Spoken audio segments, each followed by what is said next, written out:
We had been married for 7 years, and while the rhythm of life sometimes dulled the spark, I had always believed in us. I trusted my wife, Mia, implicitly or at least. I thought I did. Our relationship had seen highs and lows, moments of pure joy, and inevitable disagreements. But nothing could have prepared me for the tension that awaited me after her girls' trip.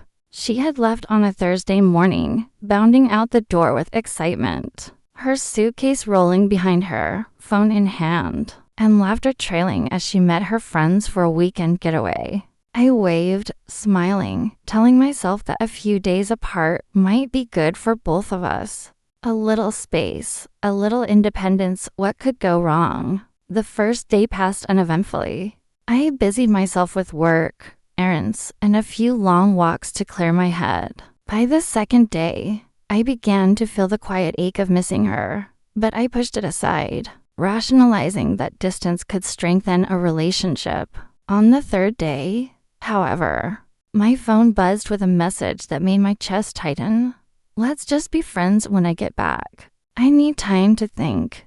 I stared at the screen, my mind racing. Just friends? After 7 years of marriage, I felt the sting of confusion, hurt, and disbelief. Was it something I had done? Something I hadn't noticed?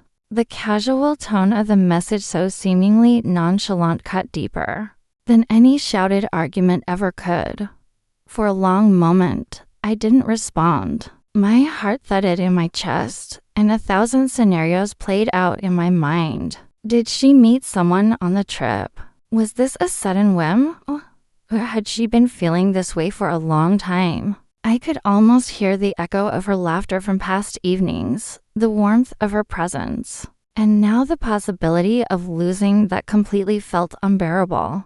Finally, I typed a reply, but it wasn't desperate. It wasn't pleading. I wrote calmly, deliberately, "All right, if friendship is what you want, then friendship is what you'll have. But I'll be the friend who knows exactly what they're worth." I pressed send and set the phone down, my pulse still racing. I didn't know how she would react, but I knew one thing.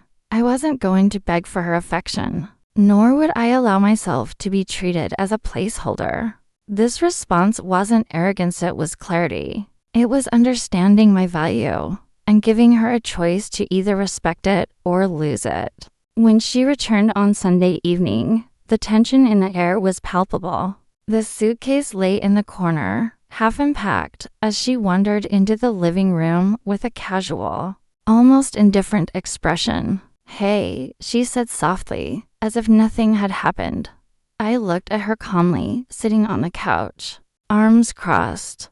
"Hey," I replied. Silence stretched between us, heavy but controlled. She sat down beside me, her demeanor shifting. "Did you get my message?" she asked, eyes searching mine. "I did," I said simply, and I responded. Her brow furrowed slightly. And I meant it," I said. "If friendship is what you want, then that's what you'll have. But I won't be treated like less than I am. I won't beg, and I won't chase affection that isn't freely given."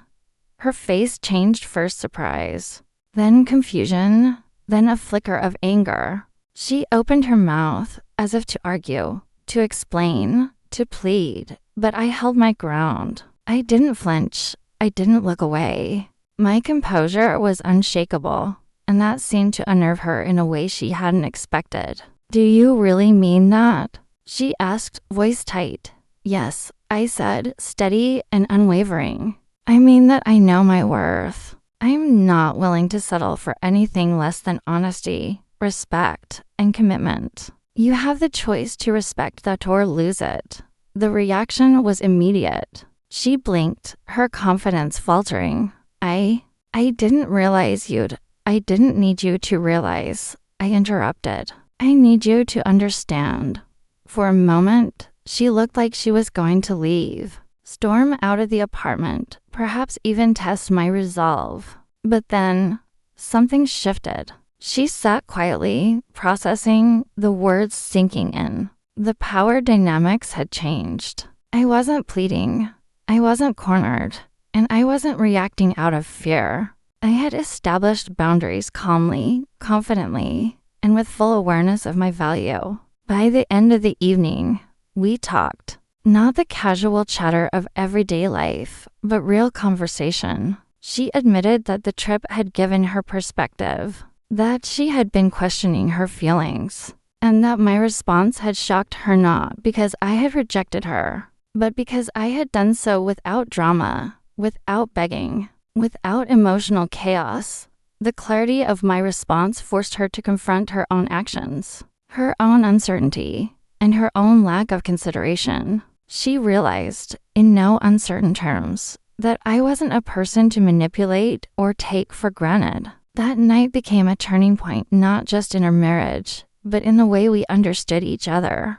In the following days, our interactions changed. She was more thoughtful, more communicative, and more aware of boundaries.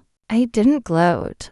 I didn't lecture my response had been enough. She had seen the consequences of testing my resolve, and she had recognized the value of honesty, respect, and mutual commitment.